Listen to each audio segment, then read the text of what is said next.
بسم اللہ الرحمن الرحیم۔ سامعین کرام، ایک سوال ہم سے پوچھا گیا اور پوچھنے والے کا تعلق اسلام آباد سے ہے۔ ہمارے انتہائی عزیز اور محترم دوست ہیں سید محمد احسان شاہ صاحب۔ آپ نے سوال انتہائی اہم پوچھا ہے، اور وہ سوال یہ ہے کہ حضور علیہ الصلاۃ والسلام کے والدین کریمین طیبین طاہرین نیرین منیرین سراجین قمرین، آیا وہ اسلام پر تھے یعنی مسلمان تھے، یا معاذ اللہ وہ کفر و شرک پر ان کا خاتمہ ہوا اور وہ فوت ہوئے؟ تو اس حوالے سے رہنمائی کیجیے۔ اولاً تو یہ عرض کرتا چلوں کہ یہ ایسا معاملہ ہے کہ اس بارے میں کسی بھی مسلمان کو ڈاؤٹ نہیں ہونا چاہیے اور کوئی دو رائے کا شکار نہیں ہونا چاہیے۔ حضور علیہ الصلاۃ والسلام کے والدین کریمین اور اللہ کے پیارے محبوب نبی مکرم نور مجسم جان دو عالم رحمت دو عالم صلی اللہ علیہ وسلم کے وہ ذات ہیں کہ جن کے صدقے سے پوری کائنات والوں کو اسلام اور ایمان کی دولت عطا ہوئی، اور حضور علیہ الصلاۃ والسلام کے والدین کریمین کا کیسے ممکن ہو سکتا ہے کہ جن کے صدقے سے تمام کائنات کو ایمان اور اسلام ملا، اور پھر ان کے والدین کریمین اس باکمال دولت سے وہ محروم رہ جائیں اور ان کا کفر اور شرک پر معاذ اللہ خاتمہ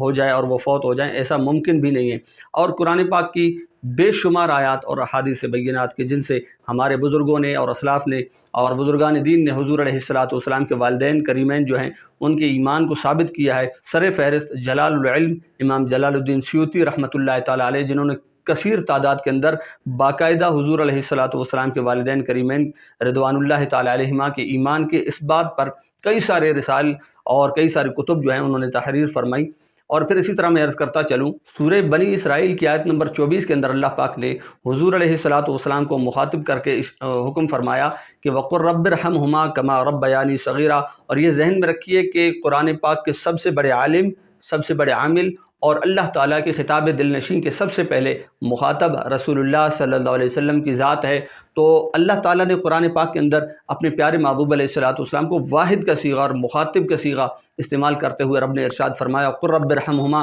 كَمَا رَبَّيَانِي صَغِيرًا۔ اے میرے محبوب آپ دعائیں کیجئے اپنے والدین کریمین کے لیے، اور دعا کیا کرنی ہے؟ یوں کہنا ہے کہ اللہم رب ارحمہما کما ربیانی صغیرا، اے میرے پروردگار تو میرے والدین کریمین کے اوپر رحمت فرما، جس طرح کہ انہوں نے بچپن کے اندر میری پرورش کی اور انہوں نے جس طرح مجھ پر مہربانیاں کی ہیں۔ اور پھر اسی طرح جب اللہ تعالیٰ نے اپنے پیارے محبوب نبی مکرم نور مجسم صلی اللہ علیہ وسلم کو ان کے لیے دعا کا حکم ارشاد فرمایا، تو یہ بھی ذہن میں رکھیں کہ قرآن پاک میں مقام دیگر کے اندر اللہ تعالیٰ نے کفار کے لیے دعائے رحمت کرنے سے منع فرمایا، اور اس کے بھی سب سے پہلے مخاطب سرکار علیہ الصلاۃ والسلام کی ذات ہے کہ میرے محبوب کفار کی قبروں پہ نہ جانا، نہ تو کفار کے لیے دعائے رحمت و مغفرت کرنا، ان کے لیے دعائے بخشش زندگی میں کبھی نہ مانگنا۔ تو پھر یہ کیسے ممکن ہو سکتا ہے کہ ایک طرف تو اللہ کا قرآن، اللہ کا حکم یہ ہے، اللہ کا امر یہ ہے کہ میرے محبوب کفار اور منافقین اور مشرکین کے لیے دعائے مغفرت و رحمت نہ کریں، پھر دوسری جانب رب ہی فرما رہا ہو کہ آپ اپنے والدین کریمین کے لیے دعائے رحمت و مغفرت کریں؟ تو پتہ یہ چلا کہ حضور علیہ الصلاۃ والسلام کے والدین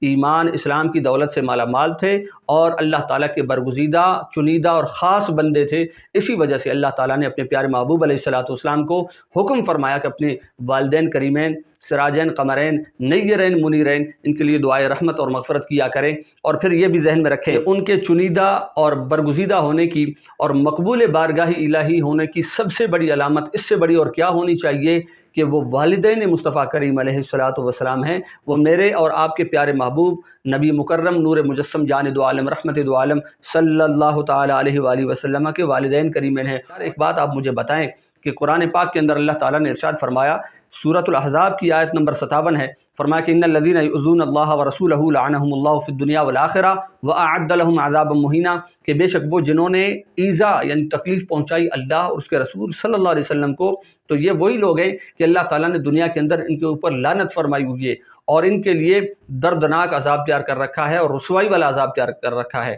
تو آپ مجھے یہ بتائیے کہ ایک وہ انسان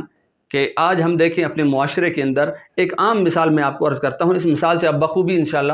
سمجھ جائیں گے اس مسئلے کو۔ ایک شخص جس کا والد شرابی یا زانی ہو، خدا نخواستہ گناہ گار ہو، اور اس کو کہا جائے کہ تم شرابی کے یا نشئی کے بیٹے ہو اور تمہارا والد شرابی یا نشئی ہے، تو مجھے بتائیے ایمان سے کہ حالانکہ یہ سچ اور حق ہونے کے باوجود اس بندے کو یعنی اس کی اولاد کو غصہ آئے گا اور وہ غصے میں سیخ پا ہو جائے گا اور وہ غم و غصے کا اظہار کسی نہ کسی طریقے سے کر لے گا۔ اب مجھے بتائیے حالانکہ یہ حقیقت ہونے کے باوجود اس چیز کو دنیاوی غیرت جو ہے اس چیز کو قبول نہیں کرتی ہے، تو پھر حضور علیہ الصلاۃ والسلام کے والدین کریمین نیرین منیرین سراجین اور قمرین جن کو اللہ تعالیٰ نے پاک اور صاف پیدا فرمایا اور پاک اور صاف ان کی زندگی گزری اور پاکیزہ اور انتہائی نفیس زندگی گزارنے کے بعد ان کا خاتمہ بھی پاکیزہ اور طہارت پر ہوا۔ اور تو پھر مجھے بتائیے کہ اگر کوئی کفر اور شرک کی نسبت اگر حضور علیہ السلام کے والدین کریمین کی طرف کرتا ہے تو اس سے سرکار علیہ السلام کو تکلیف پہنچے گی کہ نہیں پہنچے گی،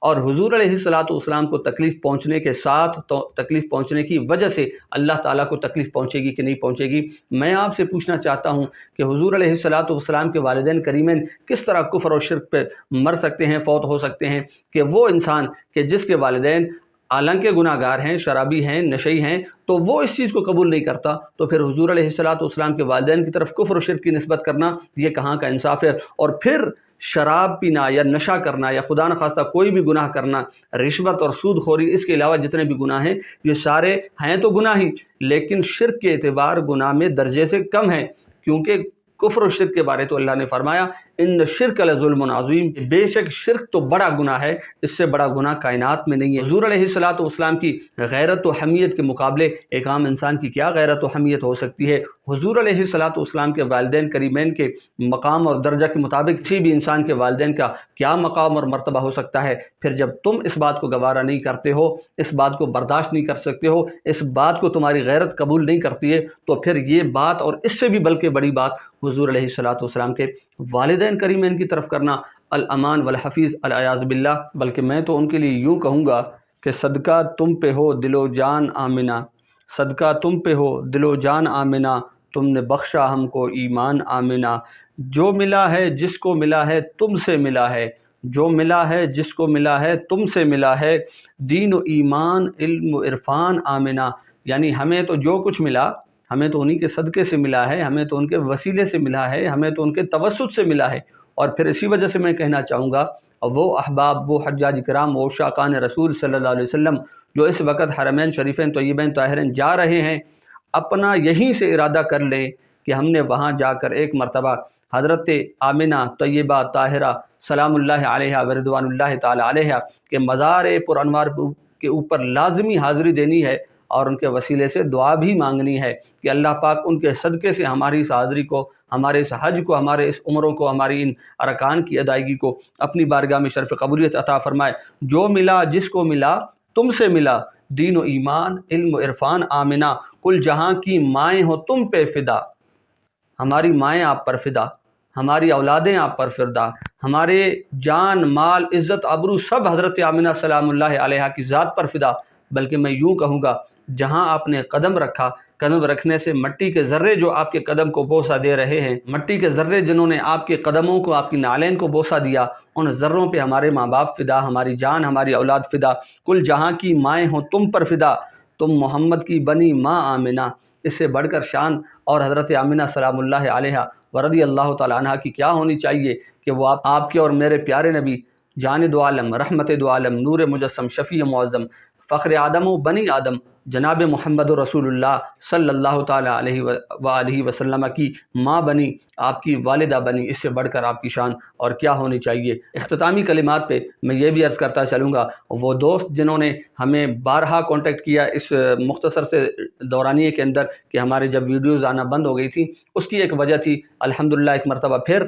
اس مسئلے کے اوپر جہاں ہم نے ایک کلپ بنایا ہے، یہ آپ کے سامنے موجود ہے، اور اس پہ ہم نے مکمل ایک رسالہ بھی الحمدللہ تصنیف فرمایا، دارا تحقیقات انٹرنیشنل کی پوری ٹیم نے اس میں کوشش کی ہے، کاوش کی ہے۔ تو یہ جتنے دن ہم نہیں آ سکے تھے اس کے لیے معذرت بھی چاہتے ہیں آپ تمام دوستوں سے جو ہمیں بارہا سنتے رہتے ہیں، ہماری ویڈیوز کا انتظار کرتے ہیں۔ اللہ پاک ان کے علم و عمل میں مزید برکتیں عطا فرمائے اور اللہ پاک ان کی دینی دنیاوی تمام نیک حاجات کو پورا فرمائے۔ جس دوست کو ہمارا جو رسالہ ہے تحریر شدہ، تصنیف شدہ وہ چاہیے ہو، وہ ہمارے ساتھ کانٹیکٹ کر سکتا ہے، اور کانٹیکٹ کے لیے میں پھر وہی کہوں گا کہ ہمارا ای میل ایڈریس جو ہے وہ آپ کو ہماری اسکرین پر نظر آ رہا ہوگا۔ اسی طرح ادارہ تحقیقات انٹرنیشنل کا واٹس ایپ نمبر آپ کو نظر آ رہا ہوگا PDF کی صورت میں، جس کا کوئی معاوضہ نہیں ہے انشاءاللہ۔ اللہ تعالیٰ اور اس کے پیارے محبوب علیہ السلام کی فقط رضا اور خوشنودی کے لیے یہ سارے تمام معاملات اور کام کیے جاتے ہیں۔ اللہ پاک اس پہ ہمیں اجر عظیم عطا فرمائے اور اس کو ہمارے لیے توشہ آخرت بنائے اور اس کو ہمارے لیے آخرت کا سامان بنائے۔ اللہ پاک ہم سب کا حامی و ناصر ہو۔ جس بھی دوست کو رسالہ چاہیے ہوگا ہمارے ساتھ کانٹیکٹ کریں،